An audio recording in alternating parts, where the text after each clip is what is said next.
A Bíblia não nos diz como o apóstolo Pedro morreu. A tradição da igreja mais comumente aceita é que Pedro foi crucificado de cabeça para baixo em Roma. A tradição diz que, quando Pedro foi morto, ele pediu para ser crucificado em uma cruz invertida. O motivo de seu pedido foi que, por ter negado o seu Senhor, não se considerava digno de morrer como Jesus. Novamente, isso é apenas uma tradição, e a Bíblia não confirma ou nega a história. O que sabemos com certeza sobre a morte de Pedro é uma profecia de Jesus.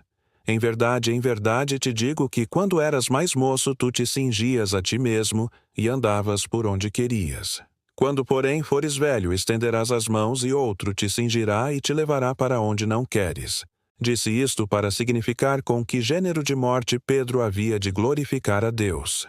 Jesus predisse a maneira da morte de Pedro, talvez a fim de prepará-lo para as circunstâncias que enfrentaria agora que seu Senhor havia ressuscitado e não estaria mais com ele fisicamente. Jesus lembrou a Pedro que, no passado, quando eras mais moço, Pedro tinha certa liberdade para ir e vir como quisesse. Chegaria o dia em que isso não seria mais o caso. Quando, porém, fores velho, não significa necessariamente que Pedro viveria até uma idade avançada. De fato, escritores antigos dizem que Pedro foi morto cerca de 34 anos depois da profecia de Jesus. A idade exata de Pedro naquela época não é conhecida. O meio de morte para Pedro, crucificação, também foi predito pelo Senhor. Estender.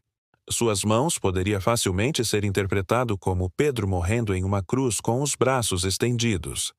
Alguns historiadores apontam para o fato de que os romanos também usavam troncos como instrumento de tortura. No tronco, as mãos de um prisioneiro eram esticadas na travessa. Seja qual tenha sido a maneira da sua execução, é claro que Pedro estava à mercê de outros que de alguma forma o amarraram e o levaram para a morte. Apesar dos detalhes horríveis que Pedro ouviu sobre a sua morte, ele deve ter sentido conforto e alegria ao ouvir que a sua morte glorificaria a Deus.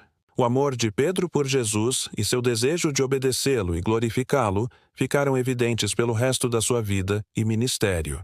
O fato de Pedro ter morrido como mártir agarrado à esperança do céu atesta a coragem, fé, paciência e perseverança deste grande homem de Deus que se alegrou por ser considerado digno de morrer pelo nome de Jesus.